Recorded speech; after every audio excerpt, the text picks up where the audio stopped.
ለማንኛውም ቁጭ ብለህ ትዝራዳለህ በደንብ አድርገህ። ምዕራፍና ቁጥሩን ንገረን እስቲ። ምዕራፍና ቁጥሩን ንገረን። ኦሪት ዘዳግም ምዕራፍ 23 ቁጥር 12 ያ ይታያል። ዘዳግም 23 ይላል።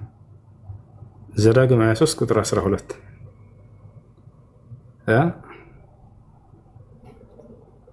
እሺ፣ ጥያቄ አለ? ሰላም አለይኩም። ያ ይሄ ህግ እኮ የተጻፈው እኮ በዛን ጊዜ ለነበሩ ሰዎች ነው እንጂ ለእኛ አይደለም። ከማን ነው ህጉ የመጣው? ከአሁኑ አምላክህ ነው ወይንስ ሌላ አምላክ ነበር? ኖ ከነቢያቶች ነው። በዛ ጊዜ እግዚአብሔርን አላረካ ስለ ነቢያቶች። አንተ ጥያቄው ምን መሰለህ? ይሄን ህግ ያወጣው ዛሬው አምላክ ነው ወይንስ ሌላ አምላክ ነበር የዛን? ኖ ይሄ እኮ ለትምህርት ተጻፈ ነው የሚለው እንጂ እኮ ህይወት የሚሆነን አዲስ ኪዳን ነው። እኛ እኮ እንደ ታሪክ ነው የምናነበው እንጂ እኮ ብሉይ ኪዳንን እኮ ለህይወታችን አይደለም እያነበብን ያለን። ማን ህግ ያወጣው የአዲስ ኪዳኑ አምላክ ነው ወይንስ ሌላ አምላክ ነው ነው እኮ ጥያቄው። ኖ ነቢያቶች ነው የተናገሩት። በዛ ጊዜ ለነበሩ ሰዎች ነው። ጽላት ቅረጹ ምናምን እያለ የቆመጠጠ እንትን እርሾ አትብሉ ምናምን እያለ ጽፏል። ስለዚህ ያ ብሉይ ኪዳን የነቢያቶች መጽሐፍ እንጂ አምላክ እግዚአብሔር አይደለም እየተናገረ የነበረው ማለት ነው። በዛ ጊዜ ነቢያቶች የጻፉት መጽሐፍ ነው እንጂ ለእኛ አይደለም ህይወት የሰጠን። ያኛውማ ብንከተለው ኖሮ ክርስቶስ ባልተሰቀለ ነበረ። ያ የሚያድንና የምንከተለው ቢሆን ምንድነው የሚያድንህ እኮ ክርስቶስንም ምንድነው የሚያድንህ ብያለሁ። ክርስቶስን የሰቀሉት የሙሴ ተከታዮች ናቸው።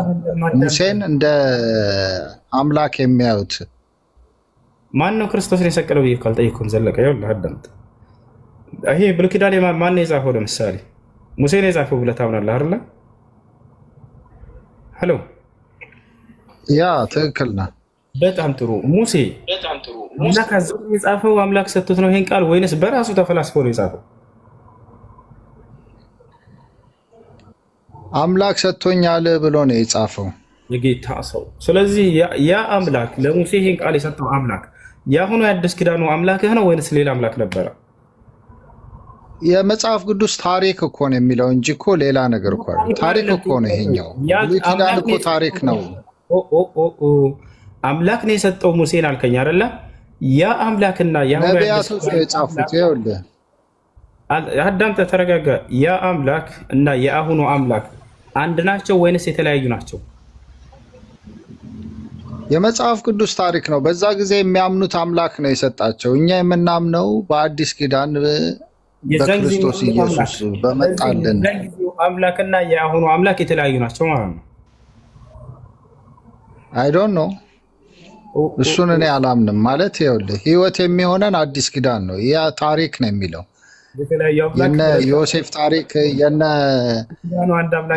ሰዶምና ጎመራ ታሪክ ለእኛ ህይወት አይሆነንም። ስለዚህ የተለያዩ ሁለት አምላኮች ናቸው ማለት ነው። የብሉይ ኪዳኑ አምላክ ያንን አውርዷል፣ የአዲስ ኪዳኑ አምላክ ደግሞ ይህንን አውርዷል። ሁለት አምላክ አይደለም። ክርስቶስ ኢየሱስም እኮ የተሰቀለው በእነዚህ አማኞች ነው፣ በሙሴን በሚያምኑ እንደናንተ አይነት ይሄ የብሉይ ኪዳንን የሚጠቅሱ ሰዎች ማለት ነው። ህግና እንትንን የሚከተሉ ሰዎች ማለት ነው። እኛ የምንከተለው ህግ አንከተልም፣ ኦርደር አንከተልም። እንደዚህ ቁጭ ብለሽና ቆመሽና የሚል ነገር እኛ ላይ አይሰራም። እንደ ታሪክ ነው የተጻፈው። በድሮ ጊዜ ያሉት ወላሂ ብሉይ ኪዳኖች ይበልጧቸዋል። ምን አይነት የንጽህና ህግ አለ በአዲስ ኪዳን? እስኪ አውጣና አንድ ስለ ንጽህና አሳየን። ያላ አዲስ ኪዳን ላይ ክፈት። ምንድነው? ልብህ ንጹህ መሆን አለበት እንጂ ምንድነው? አንድ ነገር ልንገርህ፣ እግዚአብሔር ለምን በሆድህ ይዞት ሄደለ እንዴ? ያንን በሆድህ እኮ ይዞት ሄዳለ። ያንን አጸያፊ ነገር ንጽህና የለህም ማለት ነው። ህግ አዲስ ኪዳን ላይ የለም። ስለዚህ የሙሴ ህዝቦች ይበልጧቸዋል። እነሱ ጋር ምንድነው የሚጠቅመው ነው የምልህ። ምንድነው የሚጠቅመው? እስቲ አስረዳኝ። እስቲ ስለዚህ ቆይ አንዴ ስለ ጥቅሙ እናወራለን። ግን እግዚአብሔር የፈጠረው ነገር ነው። አንድ ነገር ልንገርህ፣ አንተ የሰራኸውን ነገር ማለት ነው ሊኬጅ ቢኖረው ምን እጠላለሁኝ? ተደርቦ የሚያወራ ሰው ወይ ለምትጠይቀው ጥያቄ መመለስ ወይ ጥያቄ መመለስ ከፍ የጅማ ታምራት ከላይ ሚውትን አንሳው። ስለ ንጽህና አስተምሩን ገብተዋል መጽሐፋቸው። ስለዚህ እኔ ጥያቄ ልጠይቅህ የገባሁት ጥያቄ ልጠይቅህ ነበር። እችላለሁ? ይችላል። ያው ኦኬ እናንተ ብዙ ጊዜ ስፔሻሊ አንተ ስትናገር እሰማሃለሁ። አንድ አምላክ ነው የምናምነው ምናምን ምናምን እያልክ ብዙ ጊዜ ትናገራለህ። የሌላውንም ስታጣጥል እሰማሃለሁ። ይሄ ነገር ካባ ነው ምናምን የሚባለው ሰዎች እየተሻሙ የሚቀቡት ነገር ይሄ ጉድጓድ የሚመስል እንዲያውም ቄጥ ነው የሚመስለው እና ይሄ ነገር ምንድን ነው? እስቲ አስረዳኝ። እስቲ ምንድን ነው ጥቅሙሳ? በአንድ አምላክ የምታምን ከሆነ ሙስሊሞች ኮሜንት ላይ አንድ ሰው እንዳይናገረው መልስ የለም እንዳትናገሩት፣ ማንም ሰው እንዳይናገረው እንዳትሰድቡት። ያላ ታምራት ቤትን አንሳ፣ ከባለጌ ጋር እንዳትወርዱ። ሁለተኛ የትኛውን ቦታ ላይ ንጽጽር የምትሰሩ ሰዎች ካላችሁ ስድብ እንትን ባሉ ቁጥር ወረድ ብላችሁ እናንተ እኮ እንዲህ ነው ምናምን እንዳትሏቸው። ምንም ማለት አያስፈልግም። እንደዚህ ነው ታህት ብስራ ልክ እንደ ንስር አሞራ ሁሉ ደንብ አንሳብ አለ ከላይ ከፍ ብሎ ይበራል። خلاص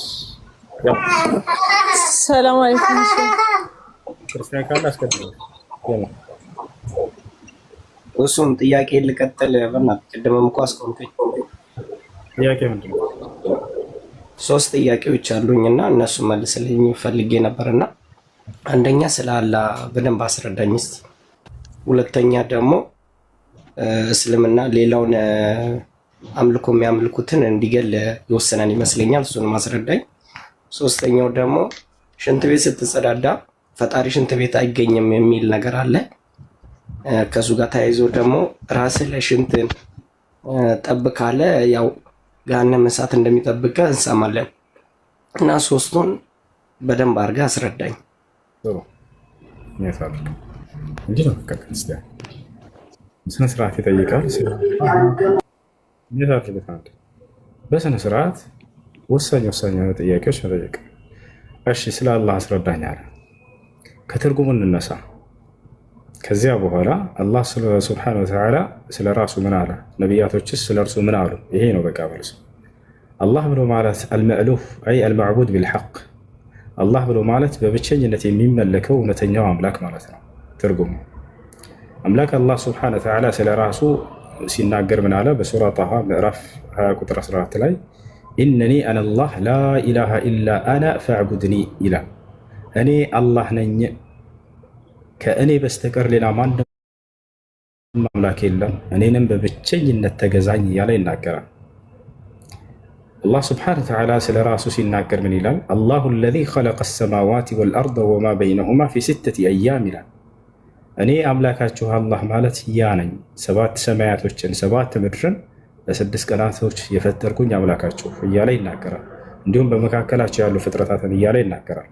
ሰዎችን የፈጠረው ራሱ እንደሆነ ይናገራል። ማስረጃ ቃለ ስብሓነሁ ወተዓላ አርረሕማን ዐለመ አልቁርአን ኸለቀ ልኢንሳን ይባቸዋል። ሰዎችን ፈጠርኳቸው እያለ ይናገራል። ጋኔኖችን የፈጠራቸው እርሱ ራሱ ነው። ማስረጃ ወልጃነ ኸለቅናሁ ሚን ቀብሉ ሚን ናር ሰሙም፣ ጋኔንን ፈጠርኩት እያለ ይናገራል።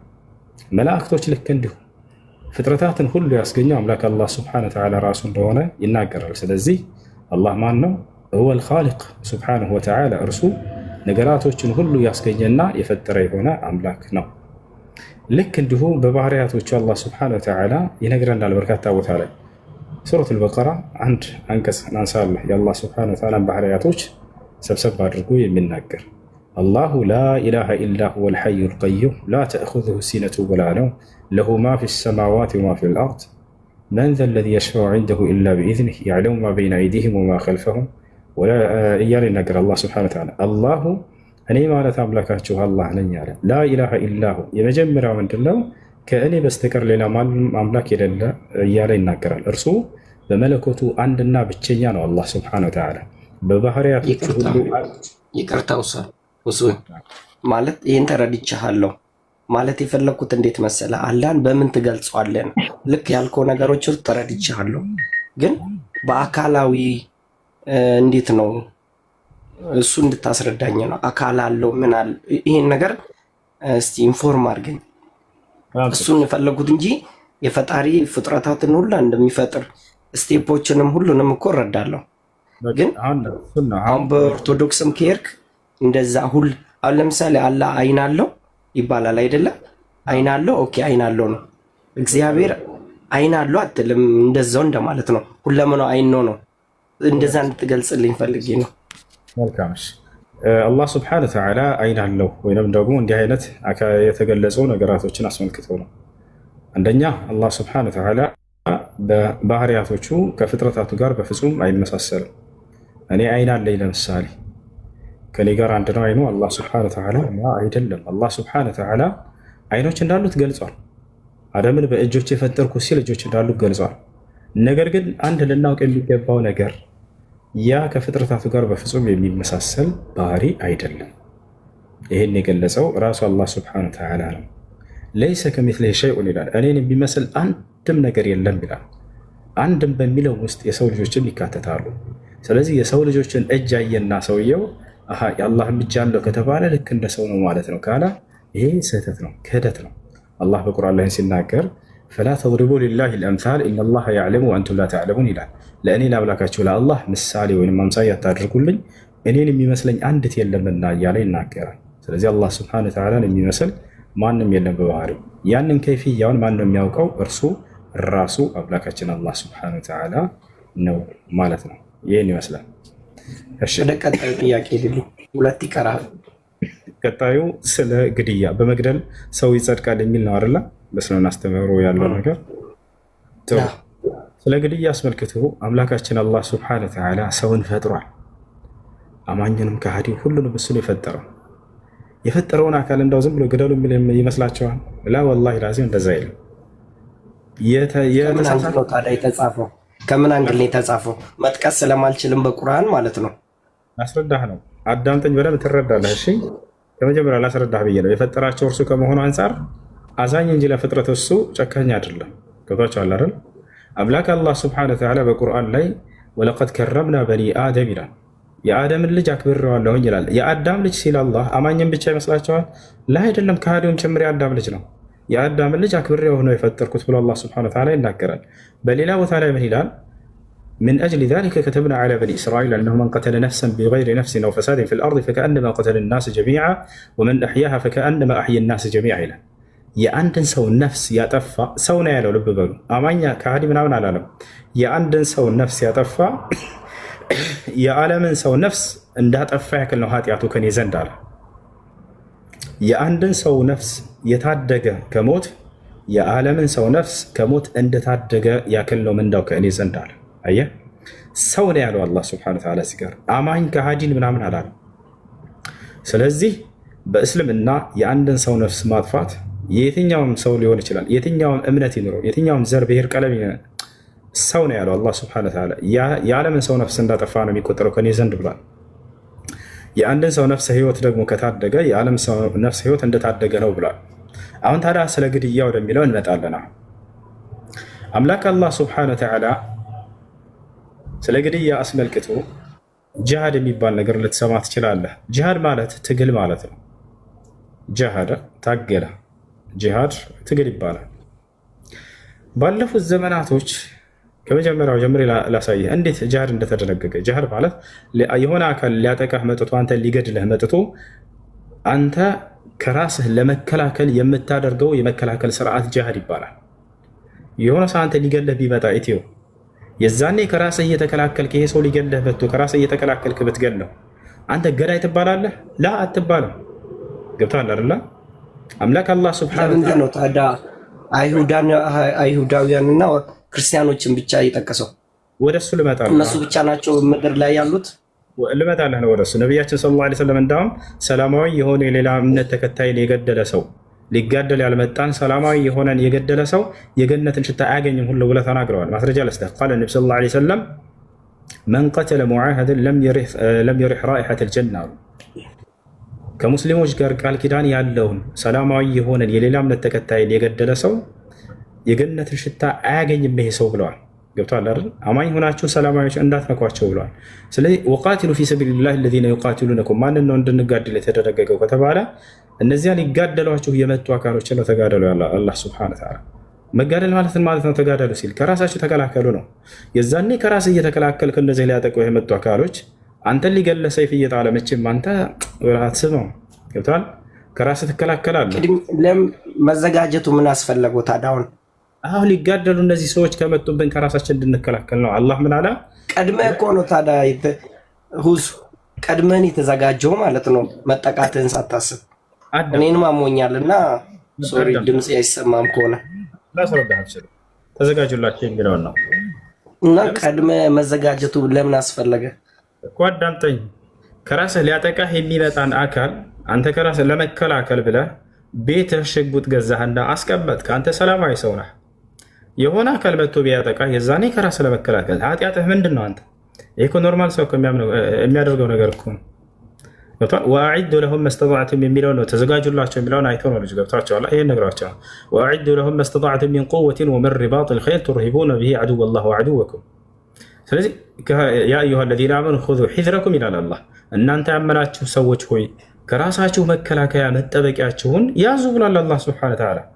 ስለዚህ ቤት ውስጥ አንድ ሰው ማንኛውም የሌላ እምነት ተከታይ ሊሆን ይችላል እኮ ከራሱ መከላከያ የሚሆን ሽጉጥ ሊያስቀምጥ ይችላል፣ መሳሪያ። የሀገር መንግስትም ይሄን የሚያደርገው ነገር ነው። ሰራዊት ወታደሮች ያዘጋጃል፣ መሳሪያ ያዘጋጃል። ምን ይላል? ይሄን ይዞ ይቀመጣል። ሰላማዊ ሆኖ የሆነ ጠላት መጥቶ ሲያጠቃው ጊዜ ያንን ከህዝቡና ከራሱ ከቤተሰቡ ከንብረቱ ከሀገሩ ይከላከላል። ኃጢአቱ ምንድን ነው? እርግማን ሳለ ሁሱን ይቅርታ፣ እርግማን ሳለ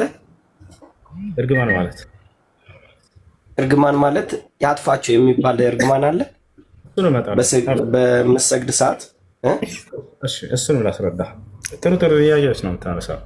የሚነግሯቸውን ሁሉ እንዳለ እያነሳቸው ስጠይቁ በጣም ደስ የሚለን ገብታችኋል።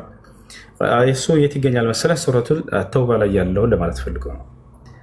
ቃተለሁሙላሁ አና ዩእፈኩን፣ ቃተለሁሙላህ አና ዩእፈኩን የሚለውን አላህ ያጥፋቸው የሚለውን ነው አይደል የፈለከው? አብዱላህ ብን ዐባስ ሌሎችም ላዕን ነው ብለዋል። አስፈላጊ ነው። ልንገርህ እርግማን ማለት እንደሆነ ትርጓሜውን ልነግርህ ነው። አላዕኑ መዕናሁ አጠርዱ ሚን ረሕመቲላሂ ሱብሓነሁ ወተዓላ። እርግማን ብሎ ማለት ይህ አካል ከአላህ እዝነት የራቀ ነው የሚለውን ቃል ለመግለጽ ነው። እርግማን ብሎ ማለት አጠቃላይ ሁሉም ዑለሞች የፈሰሩት ምንድን ነው?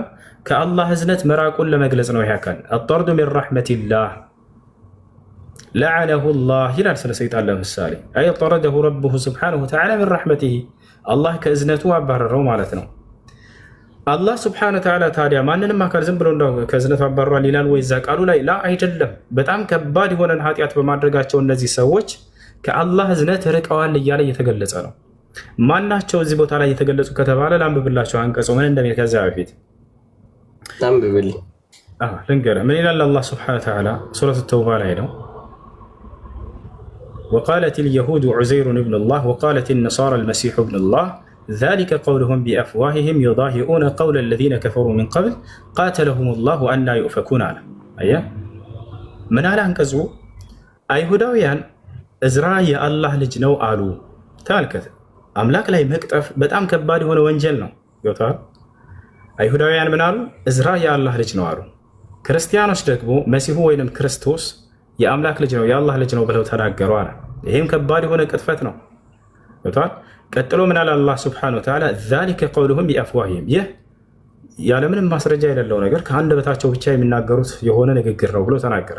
ዩዳሂኡነ ቀውለ ለዚነ ከፈሩ ሚን ቀብል አለ፣ እነዚያ ከእነርሱ በፊት የነበሩ ከሃዲያኖችን የእነርሱን ንግግር ይመሳሰላሉ እያለ ተናገረ። ያ ማለት ከአይሁድና ከክርስቲያን በፊት ለአምላክ ልጅ አለው ብለው የሚያምኑ ከሃዲያኖች ነበሩ ማለት ነው። ልክ እንደ ክሪሽና፣ ቪሽኑ፣ ሺቫ እንደዚህ ማነው ሂንዱይዝሞች ይህን ያምኑ ነበር ቀድመው ይወታል አይደለ?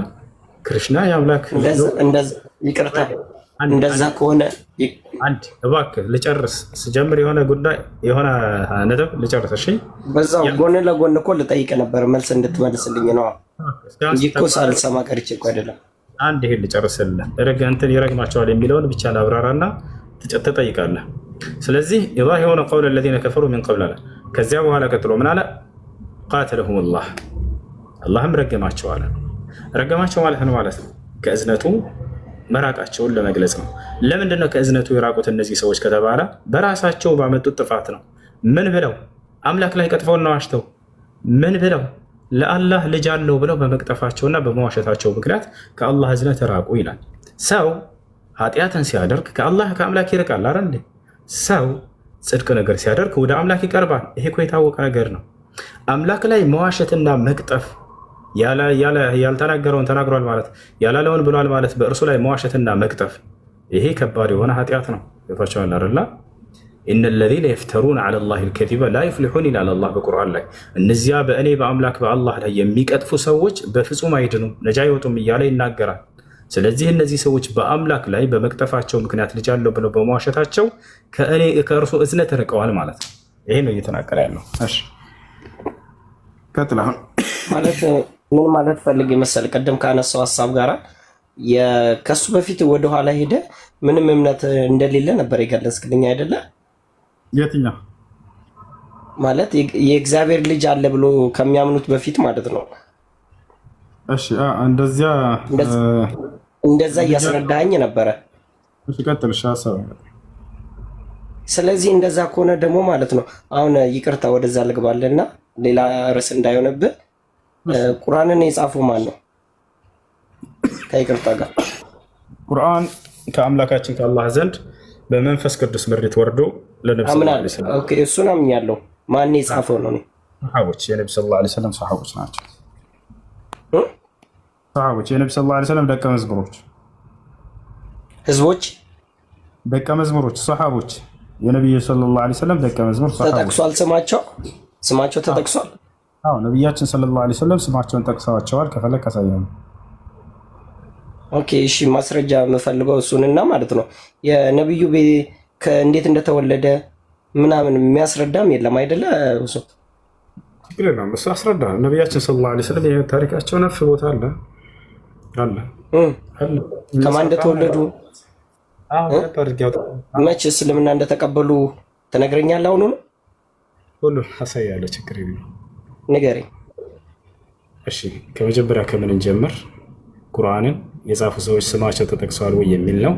አዎ ነብያችን ሰለላሁ ዐለይሂ ወሰለም ስሙን እየጠቀሱ ና እያሉ አከሌ ስምና አከሌን ጥሩት እያሉ ኡድዑኒ ዘይደን ፈሊክቱብ ዐኒ አልቁርአን፣ ዘይድን ጥሩት ከእኔ ቁርአንን ይጻፍ እያሉ ስሙን እየጠሩ ያስጽፉት ነበረ ቃል በቃል። ይሄንን ሱሐባ የተጻፈ ግን የለም እኮ ቁርአን ላይ እና ላሳየህ፣ አብሽር አሳየህ።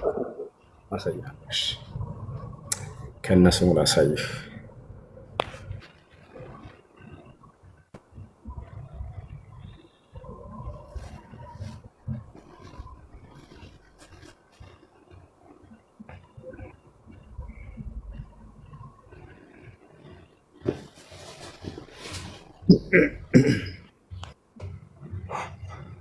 እሺ ያውና እዚህ ጋር ወደ አማርኛ ቀይርልሃለሁ።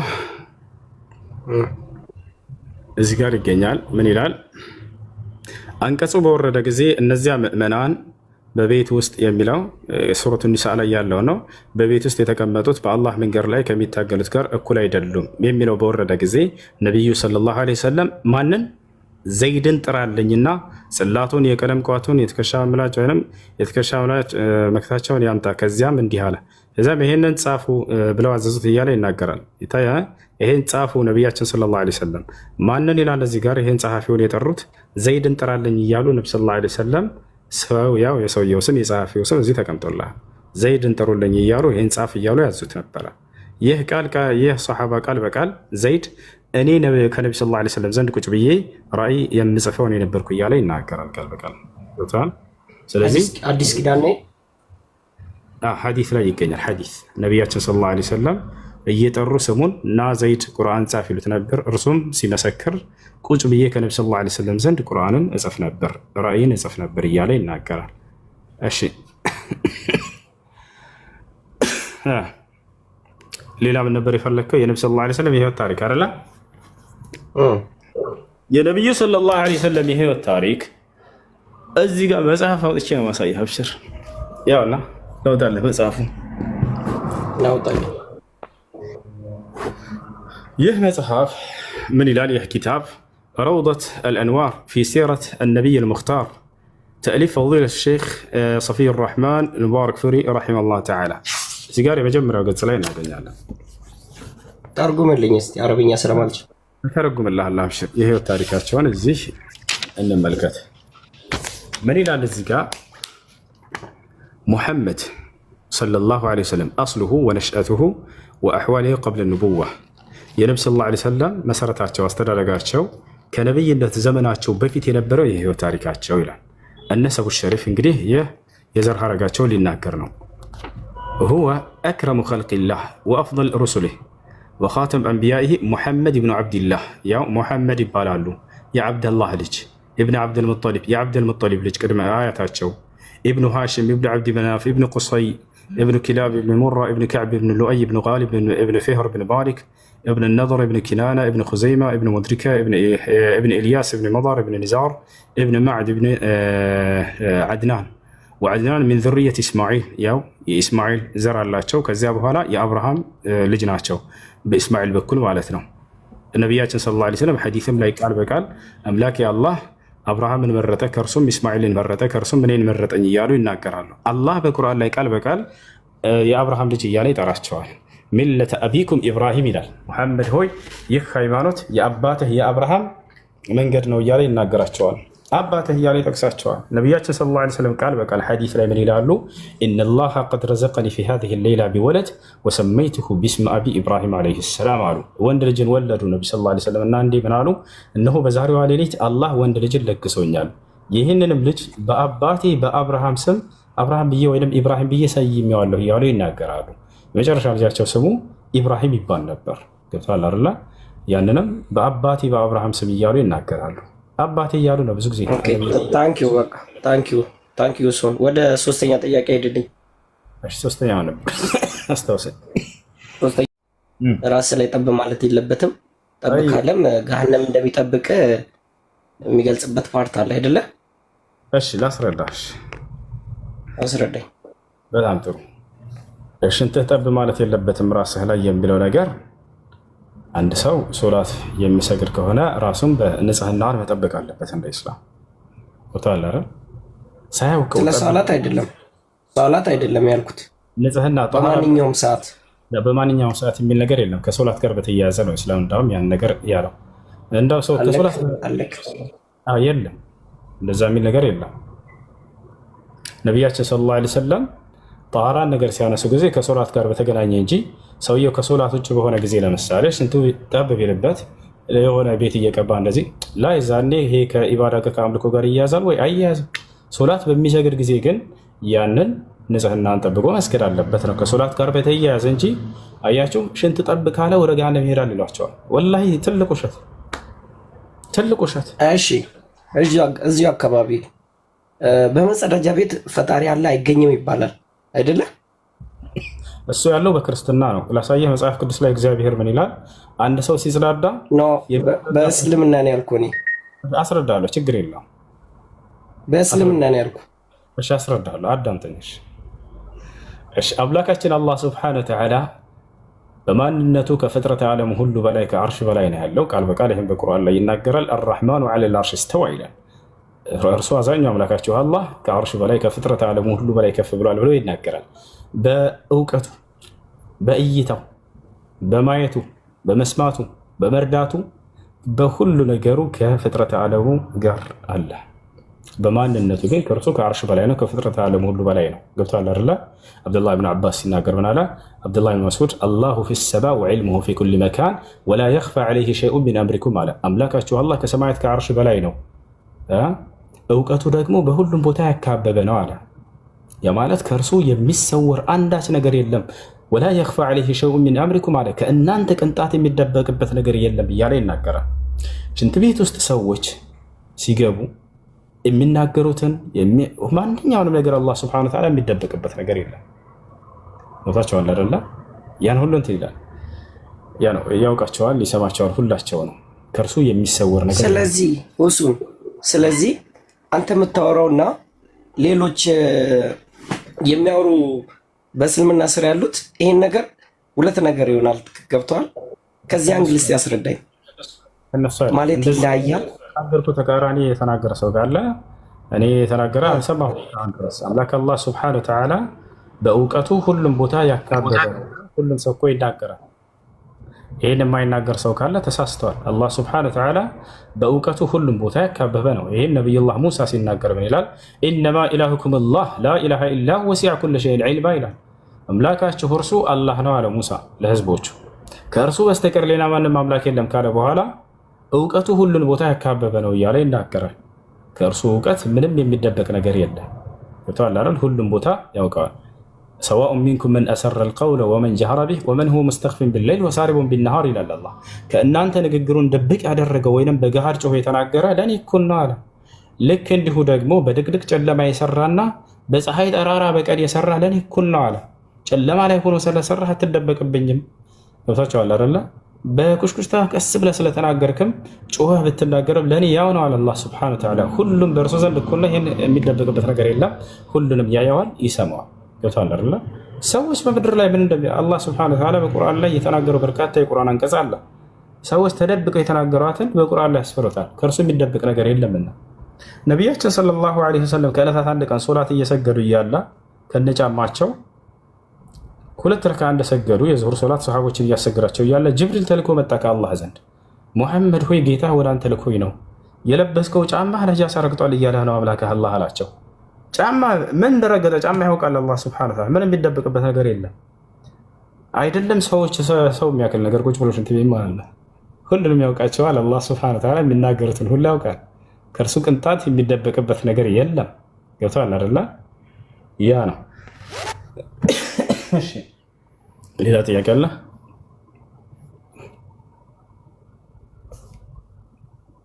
እሺ ጥያቄ አለ? መቀጠል ይችላል። ታምራት ማማ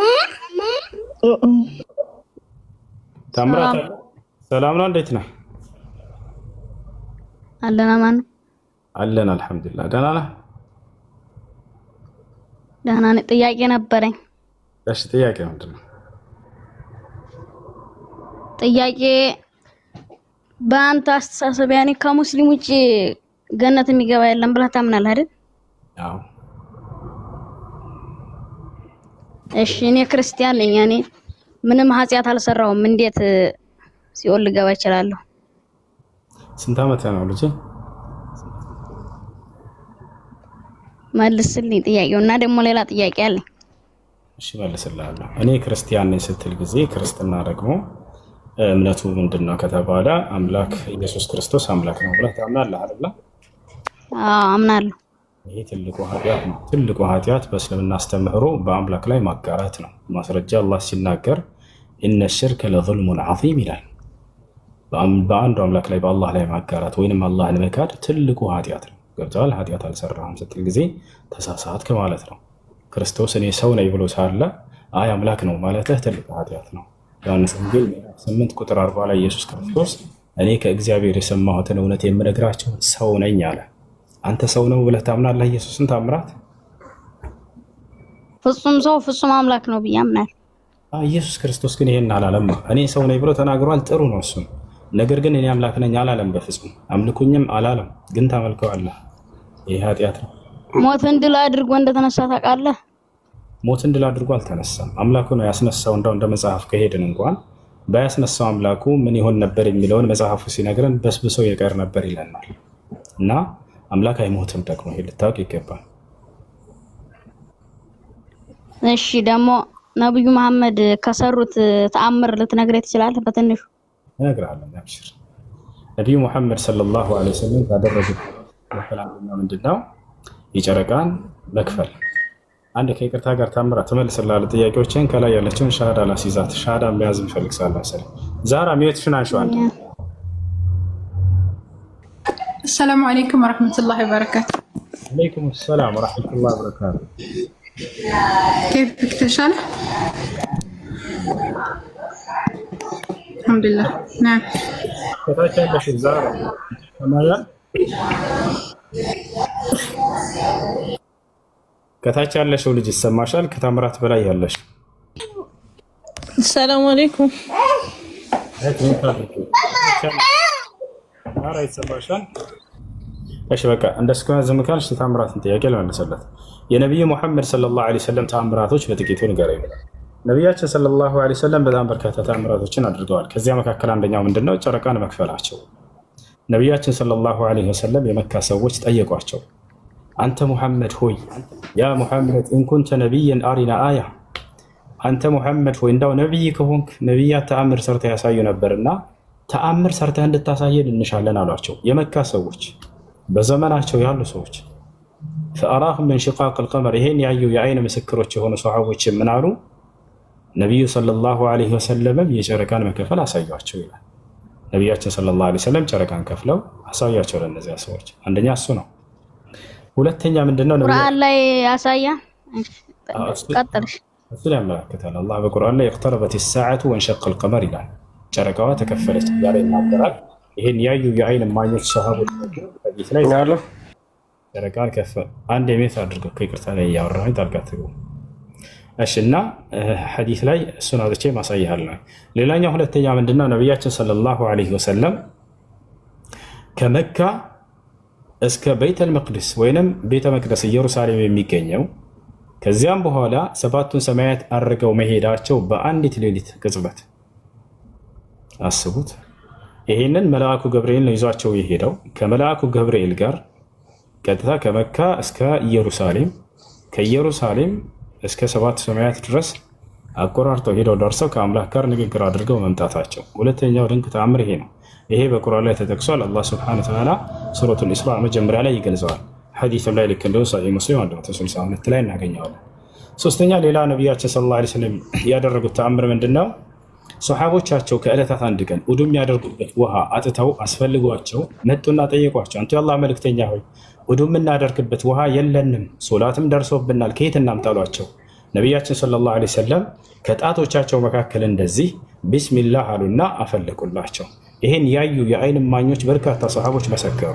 ከጣቶቻቸው መካከል ውሃ ሲፈልቅም ተመለከትን፣ እኛም በዚያ ሁላችንም ውዱእ አደረግን ብለው ተናገሩ። አራተኛ ነቢያችን ሰለላሁ ዐለይሂ ወሰለም ለጥቂት ሰዎች የሚትበቃ ምግብን ጥቂት ምግብ ለብዙ ህዝብ የመባረክን ተአምር ተሰጥተው ነበር። ከዕለታት አንድ ቀን ነቢያችን ሰለላሁ ዐለይሂ ወሰለም የኸንደቅ ጦርነት ወይም የአሕዛብ ጦርነት ጊዜ ነቢያችን ሰለላሁ ዐለይሂ ወሰለም በጣም ተርበው ነበር። ወደ 1400 የሚሆኑ 500 የሚሆኑ ሰሃቦች አሉ። እርሳቸው ተርበው ሳሉ ከሰሃቦቻቸው መካከል አንድ ሰው ተነሳና የእርሳቸውን መራብ ያየ ሰሃባ ቅርብ ቤት ነበረውና እዚያ እስኪ እንዳው ወደ ቤት ሄጄ ለነብዩ መሐመድ ሰለላሁ ዐለይሂ ወሰለም ተርበዋል እና የሚበላ ምግብ ላምጣላቸው ብሎ ወደ ቤቱ ይሄዳል። እቤት ሄደና ሚስቱን ጠየቃት። ሚስቴ ሆይ የአላህ መልእክተኛ ነብዩ ሰለላሁ ዐለይሂ ወሰለም ተርበው ተመልክቻለሁ እና ይሄ ነገር አላስቻለኝም፣ እባክሽ ምግብ ካለ ስጭኝና ልውሰድላቸው አላት። ሰውየው ምን አለ? ሚስቱ ምን አለች? ቤት ውስጥ ምንም የሚቀመስ ነገር የለም አለች።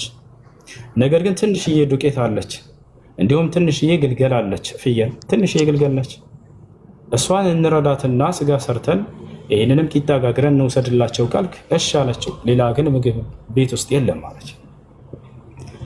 ሰውየውም እሺ አለ። ፍየሏን አረደ፣ ስጋዋን ጠባና ብረት ድስት ላይ አስቀመጠ። ድስት ላይ ካስቀመጠ በኋላ እሷ ሴትየዋ ምን አደረገች? ሚስትየዋ ዱቄቱን አበካች እስኪቦካ ድረስ ሂድና ለነቢዩ ሰለላሁ ዐለይሂ ወሰለም እንዲሁም ከእርሳቸው ጋር 3-4 ሰዎች ከእርሳቸው ጋር ጋብዛቸው፣ ይዛሃቸውና ለሌላ ሰው እንዳትናገር ምግቡ አይበቃምና ለብዙ ህዝብ አደራ በሚስጥር ለእርሳቸው በጆሮአቸው ብቻ ነገር ብላ አዘዘችው። ሰውየውም ሄደ ነብዩ ሰለላሁ ዐለይሂ ወሰለም ጋር ፈሰረሁ ይላል ሐዲሱ ላይ ነሰጠራቸውም ይላል። በሚስጥር ነገራቸው ማለት ነው። ቀስ ብሎ አንተ የአላህ መልእክተኛ ስለተራቡ አይቻልኩም፣ ወደ ቤት ሄጄ እንዲች አይነት እንደው ለ4 ሰዎች የምትበቃ ጥቂት ምግብ አዘጋጅቻለሁኝ፣ ከእርሱ ጋር 4 ሰዎች ይምጡና ይብሏል። ነቢያችን ሰለላሁ ዐለይሂ ወሰለም በዚህ ጊዜ ያ ቀውም አሉ፣ ህዝቦቼ ሆይ ወንድሞቼ ሆይ አሉ፣ ወንድማችን ምግብ ጋብዞናልና ኑ ወደ ቤት እንሄድ አሏቸው። ሰውየው ደነገጠ። አንቱ የአላህ መልእክተኛ የታረደችው ትንሽዬ ግልገል ነች፣ ለጥቂት ሰው እንጂ አትበቃም፣ ለ4 ሰው ለ5 ሰው እና ይህን ሰው እኮ አታበላም ብሎ ነገራቸው። ነብዩ ሰለላሁ ዐለይሂ ወሰለም ምን አሉ? ሂድና አሁን የማዘህን ብቻ አድርግ አንተ አሉት። ሂድና ቤት ነቢዩ መሐመድ መጥተው እስኪባርኩት ድረስ ምግቡን እንዳታወጪ ድስቱን ብለውሻል። ልክ እንዲሁ እርሳቸው መጥተው ነቢዩ መሐመድ መጥተው እስኪባርኩት ድረስ ዱቄቱን እንዳትጋግሪ ወይንም የተቦካውን እንዳትጋግሪ ብለውሻል ብለህ እዘዝ አሉት። ሰውየው ተመለሰ ወደ ቤቱ። ገብታችኋል አይደል? ወደ ቤት ተመለሰ። ከዚያ በኋላ ነቢያችን ሰለላሁ ዐለይሂ ወሰለም ከሰሃቦቻቸው ጋር ወደ 1400 እና 500 ህዝቦች ቢሆኑ ሄዱ። ከዛ ሄደና ሰውየው ምን አላት ለሚስቱ?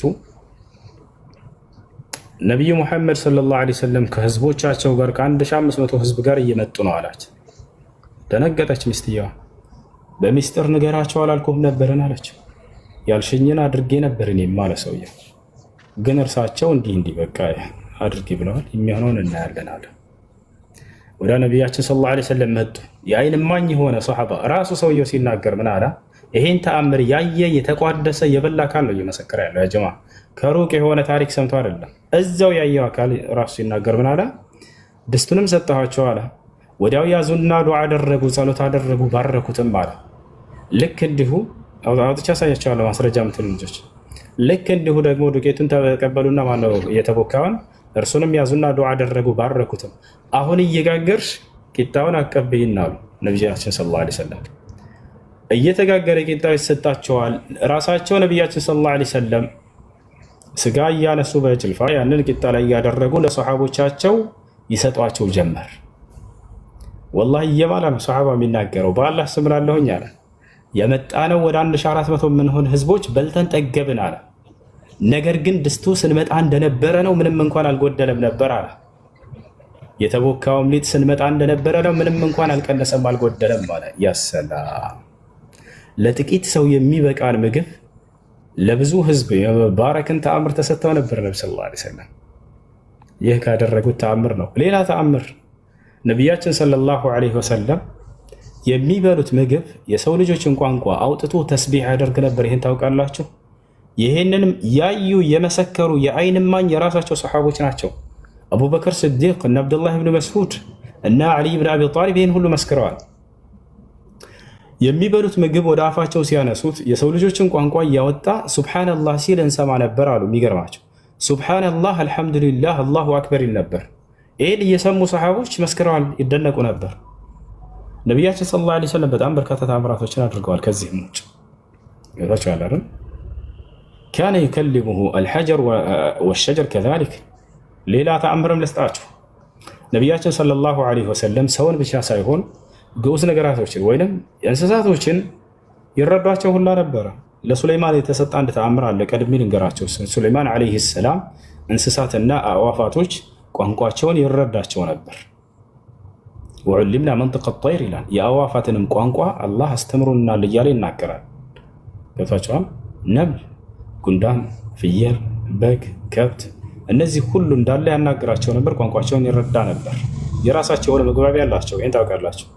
ያንን እንዲረዱ አድርጓቸዋል አላህ ነቢያቶችን የተወሰኑ ሱለይማን እንዳደረገው ነቢዩ ሰለላሁ ዐለይሂ ወሰለምንም ይህን ተአምር ሰጥቷቸዋል።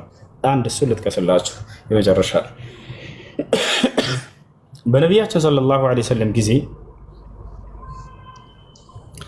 የሆኑ ሰዎች መዲና ላይ አንድ ግመል ይሸፍትባቸዋል፣ ወደ አውሬነት ይቀየራል፣ ይፈረጥጥና ወደ ጫካ ውስጥ ይገባል።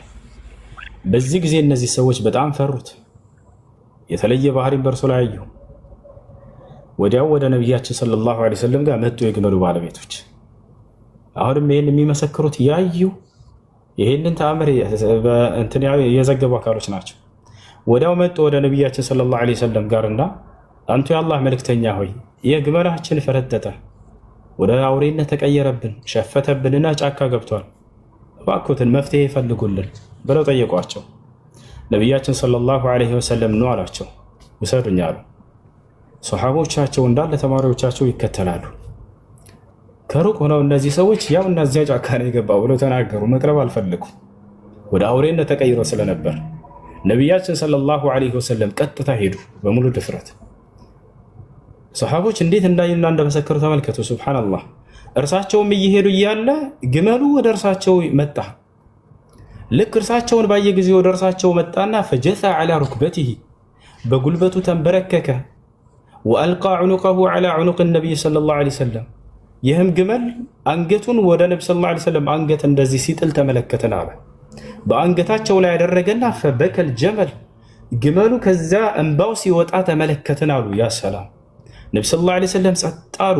ገብቷቸዋል አይደል? በጉልበቱ ተንበርክኮ አንገቱን በአንገታቸው ላይ ጥሎ ማልቀስ ጀመር አሉ። እንባው ሲንጠበጠብ ተመለከቱ። ያ ጀማዓ ነቢያችን ሰለላሁ ዐለይሂ ወሰለም ከቆይታ በኋላ ዘወር አሉና ወደ ህዝቦቻቸው ምን አሉ? መን ሳሒብ ሃዚሂል ጀመል አሉ። የዚች ግመል ባለቤት ማን ነው? የት ነው አሉ። አነ ያ ረሱለላህ አለ ሰውየው፣ እኔ ነኝ አንቱ የአላህ መልእክተኛ አለ። ኢነሁ ሸካ ኢለይ ያሉ ነቢያችን ሰለላሁ ዐለይሂ ወሰለም ይህ ግመል አሁን ስሞታን አቅርቦልኛል። እነከ ተሕሚሉ ዐለይሂ ከሲራን ወላ ቱዕጢህ ማ የክፊህ ሚነል ቁት አንተ ጭነትን ከልክ በላይ እንደምታበዛበትና የሚበቃውን ምግብ እንደማትመግበው ስሞታ አቅርቦልኛል። በዚህም ምክንያት ነው የሸፈትኩት ብሎኛል አሉ ነቢ ሰለላሁ ዐለይሂ ወሰለም። እና ስለዚህ አላህን ፍሩ፣ ኢተቁላህ ፊ ሃዚሂ ልበሃኢም አሉ። እነዚህ መናገርና ማስረዳት በማይችሉ ድዳ እንስሳቶቻችሁ ጌታችሁን አላህን ፍሩ፣ ስለ እነርሱ አትበድሏቸው፣ የሚበቃቸውን መግቧቸው፣ ከአቅማቸውን በላይ አትጫኗቸው ብለው ከለከሉ። እና ግመልህን ይዘህ ውሰድ አሉት ነቢ ሰለላሁ ዐለይሂ ወሰለም። ያ ፈርጥጦ የነበረ ሸፍቶ የነበረ ወደ አውሬነት ተቀይሮ የነበረ ግመል ነቢያችን ሰለላሁ ዐለይሂ ወሰለም ና ይዘህ ሂድ አሉት። አሁን ስርዓቱን ገዝቶ ወደ ቤቱ ተመለሰ። ይዘውት ሄዱ። ነቢያችን ሰለላሁ ዐለይሂ ወሰለም ይህን ተአምር ሰርተዋል፣ ይህን ተአምር አድርገዋል። ለእርሳቸው ስልጣን ሁሉ በሰማይ በምድር ተሰጥቷቸው ነበር። በሰው ላይ ብቻ አይደለም፣ እንስሳቶች ላይ ሁሉ። ሌላ ተአምር ልስጣችሁ። ነቢያችን ሰለላሁ ዐለይሂ ወሰለም መልአኩ ጅብሪል ዐለይሂ ሰላም ወደ እርሳቸው መጣ። አንዴ ነቢያችን ሰለላሁ ዐለይሂ ወሰለም ተአምር ማድረግ እፈልጋለሁኝ አሉት ጅብሪል ዐለይሂ ሰላም። ጅብሪል ዐለይሂ ሰላም ምን አላቸው? ሙሐመድ ሆይ ያችን ዛፍ ነይ በላት፣ እዘዛት፣ በአንተ ትእዛዝ ስር ነች ትመጣለች አላቸው። ይህም ቡኻሪና ሙስሊም ያለ ሐዲስ ላይ ነው። ነቢያችን ሰለላሁ ዐለይሂ ወሰለም ያችን ዛፍ ነይ ብለው አዘዟት። ገብቷቸዋል አይደል? ወዲያው ዛፉ ተነቀለና ወደ እርሳቸው መጣ። ወዲያው ነቢያችን ሰለላሁ ዐለይሂ ወሰለም ተመለሽ ብለው አዘዟት። ወዲያው ተመልሳ ወደ ነበረችበት ቦታ ተተከለች።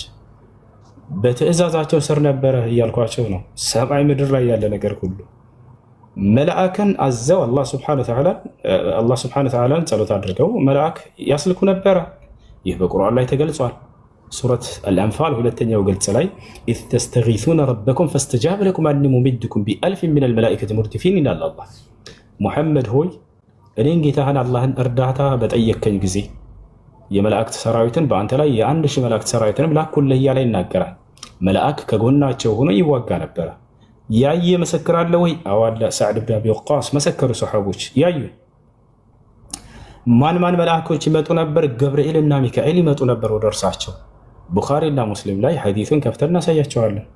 ይህን ያየ የመሰከረ ሰሓባ ሲናገር ምን ይላል? ሰዕድ ብን አቢ ወቃስ በእሁድ ጦርነት ጊዜ ነበር ከሃዲያኖች በጣም በርካታ ሆነው ወደ 10 ሺህ የሚሆኑ ሆነው መጥተው ሰሓቦች ውስን ነበሩ፣ ጅሃድ አደረጉ። በዚያን ጊዜ ሙስሊሞች ተሸንፈዋል። ከሃዲያኖች ነቢ ሰለላሁ ዐለይሂ ወሰለምን ገድለናል ብለው የተደሰቱበት ጊዜ ነበር። ምክንያቱም ከፊት ለፊታቸው እንዳለ ሰራዊት ሁሉ በቃ ተገደሉ። ከፊታቸው ሲከላከሉ የነበሩ ሰሓቦች ሁሉ እንዳለ ሞቱ። ሰዕድ ብን አቢ ወቃስ ቀረ። እርሚ ያ ሰዕድ ፈኢነ መዐክ ሩሕ አልቁዱስ እያሉ ይናገሩት ነበር። በዚያው እርሱም ተጎዳ። ይህ ከፊታቸው የነበረው ሰሓባ እጁ ተቆረጠ። እንደዚህ በዚያ ሁኔታ ሳለ የመጨረሻ እይታው ነቢ ሰለላሁ ዐለይሂ ወሰለምን ገደሏቸው በቃ ብሎ ተስፋ እየቆረጡ ባሉበት ሰዓት ወደ እርሳቸው ዘወር ብሎ አይኑን ጣል ያደርጋል። በዚህ ጊዜ ነቢያችን ሰለላሁ ዐለይሂ ወሰለም ከቀኛቸውና ከግራቸው 2 ነጫጭ ግለሰቦችን ያያል። ይሄ ሰሓባ በነጫጭ ፈረስ ላይ ተቀምጠዋል። ነጫጭ ልብስ ለብሰዋል። ሰይፋቸውን በእጆቻቸው ይዘዋል። ማንም ወደ ነቢ ሰለላሁ ዐለይሂ ወሰለም አይቀርብም። እነዚህ 2 ግለሰቦች የቀኑት ቢሆን እንጂ እርሳቸውን ለመግደል የሚመጣን አካል። ይህ ሰሓባ ይህንን አይቶ ነበረ። ከጦርነቱ በኋላ ከተረጋጋ በኋላ ወደ ነቢያችን ሰለላሁ ዐለይሂ ወሰለም ጋር ቀጥታ ቤታቸው ነው የመጣው። ይህ ሰሓባ ወደ ቤታቸው መጣና ጠየቃቸው። ያ ረሱለላህ አላቸው፣ አንቱ የአላህ መልእክተኛ ሆይ ቀደም በጦር ሜዳ ላይ ሳለን ከእርሶ ቀኝና ግራ ጎን 2 ግለሰቦችን አይቻለሁኝ በነጫጭ ፈረስ ላይ ነጫጭ ልብስ ለብሰው። ወደ እርሶ ማንም ጠላት እርሶን ለመግደል አይቀርብም በእነዚያ አካሎች የተቀላ ቢሆን እንጂ። እነዚያ ሰዎችም ከዚህ በፊት አይቻቸው አላውቅም፣ ከሰሓቦቻችን አይደሉም ከኛ። ገብታችኋል አይደለ? አሁንም አላያቸውም። ማናቸው እነዚያ ሰዎች ይንገሩኝ ብሎ ጠየቀ። ነቢ ሰለላሁ ዐለይሂ ወሰለም ምን አሉት? ሀል ረአይተሁማ አሉት። አይታቸዋል ማለት ነው አሉት ነቢ ሰለላሁ ዐለይሂ ወሰለም። ነዓም ያ ረሱለላህ፣ አዎ አይቻቸዋል ታላቅ መልእክተኛ አላቸው። ኢነሁማ ጅብሪል ወሚካኤል፣ እነርሱ ገብርኤልና ሚካኤል ናቸው አሉት። ገብርኤልና ሚካኤል የነቢዩ ሰለላሁ ዐለይሂ ወሰለም ጠባቂዎች የሆኑ ዘንድ ይላኩ ነበር። ልክ ለቀደሙት ነቢያቶች ገብርኤልና ሚካኤል ሲላኩ እንደነበር ማለት ነው። ይሄ ነው። ይሄን ይመስላል። ይህ ከነገርኳችሁ ጥቂቱ የእርሳቸው ተአምር። የነቢ ሰለላሁ ዐለይሂ ወሰለም ተአምር ከአንድ ሺህ በላይ ይበልጣል። ያ ጀማዓ ሸይኹል ኢስላም ኢብኑ ተይሚያ አልጀዋብ ሰሒህ ሊመን በደለ ዲን አልመሲሕ የሚለው መጽሐፋቸው ላይ አልፉርቃን በይነ አውሊያ አርረሕማን ወአውሊያ ሸይጣን የሚለው ኪታባቸው ላይ ልክ እንዲሁ ኢማም አልበይሀቂ ረሒመሁላህ ተዓላ ፊ ኪታቢሂ ደላኢሉ ኑቡዋ በዚያ መጽሐፋቸው ላይ የነቢያችን ሰለላሁ ዐለይሂ ወሰለም ተአምር ከአንድ ሺህ በላይ ይሆናል ብለው ይናገራሉ። ግን እኛ ትኩረታችን ይሄ ተአምር ሰርተዋል ማለቱ ላይ ሳይሆን ትምህርት ላይ ነው። ትምህርት ላይ ነው። እሺ ሶስተኛ ጥያቄ ልጠይቅ። ጠይቅሽ። ነብዩ መሐመድ እንደማንኛውም ሰው መካ መዲና ተወልደው ወደ ነብይነት የተቀየሩበትን በደንብ እንድታስረዳ ይፈልጋል። ጥሩ። ነቢያችን ሰለላሁ ዐለይሂ ወሰለም የተወለዱት የት ነው? መካ ላይ ተወልደዋል። ከዛ ወደ መዲና ስደት አድርገው መዲና ላይ ኑረው እዚያው አርፈዋል። ነቢያችን ሰለላሁ ዐለይሂ ወሰለም እንዴት ወደ ነብይነት ተቀየሩ ነው ልጁ ጥያቄው። ነቢያችን ሰለላሁ ዐለይሂ ወሰለም ከልጅነታቸው ጀምረው እስከ 40 ዓመት ድረስ ቆይተዋል። በዚህ ጊዜያቸው አምላክ ከእርሳቸው ጋር ምንም አይነት እንክብካቤ አላደረገም ወይ ወደሚለው ስንመጣ ጊዜ ላ አድርጓል። ገና ጨቅላ ሕፃን ሳሉ ገና የ3 ዓመት አካባቢ ልጅ ሳሉ ወደ እርሳቸው መልአኩ ገብርኤልን አምላክ አላህ ልኮ እንክብካቤ አድርጎላቸዋል። ትልቁ እንክብካቤ ምንድን ነው ከአምላክ ከተባለ ከኃጢአት መጠበቅ ነው። እርሳቸው ላይ ሰይጣን ስልጣን እንዳይኖረው ማድረግ ነው። ይሄ ነው አይደል ትልቁ እንክብካቤ አምላክ የሚያደርገው። አዎ ይሄን አድርጎላቸዋል። ሐዲስ ላይ አለ፣ ቡኻሪ ላይ ሙስሊም ላይ የተዘገበ ሐዲስ ነው የምነግራችሁ። ነቢያችን ሰለላሁ ዐለይሂ ወሰለም ገና የ3 ዓመት አካባቢ ሕፃን ልጅ ሳሉ ከሕፃናት ልጆች ጋር እየተጫወቱ መልአኩ ጅብሪል ወይንም ገብርኤል መጣና አስተኛቸው፣ ልባቸውንም ቀደዳቸው። ከዚያም ቀልባቸውን ከውስጥ አወጣ። ከጀነት ይዞት የመጣው የወርቅ ጥስት አለ፣ በዚያ ላይ የዘምዘም ውሃ አደረገበት። ገብታችኋል አይደል? የዘምዘም ውሃ ማለት አምላክ አላህ ሱብሓነሁ ወተዓላ ለአብርሃም ልጅ ለኢስማኤል ወይንም ለእናቱ ለአጋር በመልአኩ ገብርኤል በኩል ያወጣላት የሆነ የተባረከ ውሃ ነው። ያን ውሃ ራሱ መልአኩ ገብርኤል ያወጣ ውሃ ነው። ከዚያ በዚያ ላይ ልባቸውን አደረገና ካጠበው ካጸዳው በኋላ በእርሱ ላይ ያለውን ጥቁር የረጋች ደም የምትመስል እርሱን ከመነጨቀና በኋላ ሲወረውር ጊዜ ፈአልቃሁ ይላል ሐዲስ ላይ ወረወረው። ምን አለ? ያ ሙሐመድ ሀዛ ሀዝ ሸይጣኑ ሚንክ አላቸው። ሙሐመድ ሆይ ሰይጣን በአዳም ልጆች ላይ ሊኖረው የሚችለው ድርሻ ይህ ነበር፣ በአንተ ላይ ሊኖረው የሚችለው እነሆ የሰይጣን ድርሻ ከአንተ ላይ ከዚህ ጊዜ ጀምሮ ተነስቷል አላቸው። ያሰላም ገና ለአቅመ አዳም ሳይደርሱ ገና ሕፃን ልጅ ሆነው እየተጫወቱ ሳሉ ነቢ ሰለላሁ ዐለይሂ ወሰለም ሰይጣን በእርሳቸው ላይ ስልጣን እንዳይኖረው በህይወት ዘመናቸው አምላክ አላህ ሱብሓነሁ ወተዓላ መልአኩን ገብርኤልን ጅብሪልን ልኮ ይሄንን ስራ አሰርቶላቸዋል። ወዲያውም ይሄን ካደረገ በኋላ ጅብሪል ዐለይሂ ሰላም ከዚያ በኋላ ምን አደረገ? ልባቸውን ቀልባቸውን ወደ ቦታው መለሰው፣ ልባቸውንም ሰፋ። ሄደ ጅብሪል። ከዚያ በስንት ዓመታቸው? በ40 ዓመታቸው የነብይነትን ማዕረግ ተሰጡ። ያ ነብይ የሆኑት መቼ ነው? በ40 ዓመታቸው ላይ ነው። ነቢዩ ሙሐመድ ሰለላሁ ዐለይሂ ወሰለም ነብይ እንዴት ሆኑ ወደሚለው እንምጣ። ነብይነት የሚገኘው በትግል አይደለም። እኔ ለምሳሌ አምልኮ ስለሰራሁኝ አምላክ ነብይ ያደርገኛል ብዬ ትግል ስላደረግኩ ላ በዚህ አይደለም።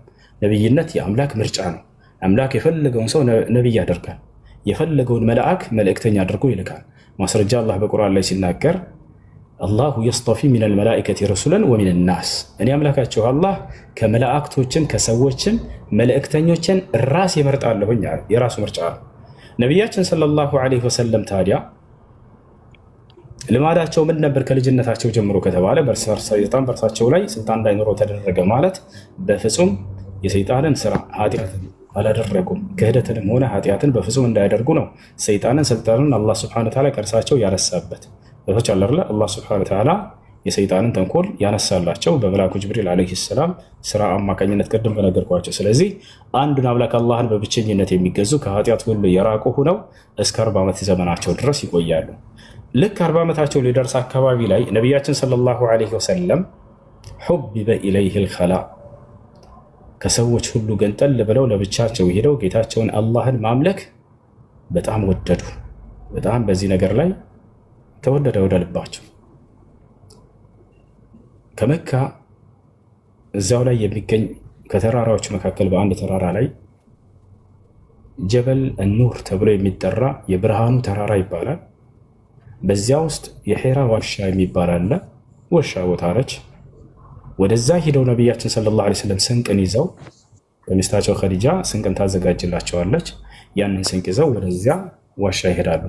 ለብቻቸው ጌታቸውን አላህን ተገዝተው ያ ስንቅ እስኪያልቅ ድረስ ይቆዩና ካለቀ በኋላ ወደ ቤታቸው ይመለሳሉ። ዳግም እንደገና ስንቅን ይዘው ወደዛ ይሄዳሉ። ለበርካታ ጊዜያት በዚህ ሁኔታ ቆዩ ነቢያችን ሰለላሁ ዐለይሂ ወሰለም። ቦታቸው አለ። ልክ አላህን እየተገዙ በዚህ ሁኔታ ባሉበት ሰዓት ነው መልአኩ ገብርኤል መጥቶ እዛ ነው የተገለጠላቸው። ፈጃአሁ መለኩል ሐቅ ወሁወ ፊ ጋሪ ሒራ ኢላል ሐዲስ ላይ የእውነትን መልአክ ወደ እርሳቸው መጣ። በሒራ ዋሻ ውስጥ ተቀምጠው አላህን እየተገዙ ሳሉ ማለት ነው። ቦታቸው አለ። ወዲያው መልአኩ መጣና ነቢይነታቸውን አበሰራቸው። መለኮታዊ ራእይ ያወረደላቸው። ኢቅራ ቢስሚ ረቢከ አለዚ ኸለቅ ኸለቀል ኢንሳነ ሚን ዐለቅ ኢቅራ ወረቡከል አክረም አለዚ ዐለመ ቢልቀለም ዐለመል ኢንሳን ማ ለም ያዕለም የሚለው የቁርአን አንቀጽ ወረደ። መልአኩ ገብርኤል አብሳሪው መልአክ ተገለጠና ያ ሙሐመድ ኢነከ ለረሱሉላሂ ሐቀን አላቸው። ሙሐመድ ሆይ በእውነት አንተ የአምላክ መልእክተኛ ተደርገህ እነሆ ተመርጠሃል ብሎ አብሳሪው መልአክ ነቢይነትን ማዕረግ አበሰራቸው ማለት ነው። ይህን ይመስላል። ከዚያ ጊዜ በኋላ አላህ ሱብሓነሁ ወተዓላ በእርሳቸው ላይ ቁርአንን አወረደላቸው፣ መለኮታዊ ራእይን አወረደላቸው። በዚህ ህግና ስርዓትም ትውልድህን አስተምር አላቸው። ይህን ይመስላል። እሱን ኔትወርክ ይዞ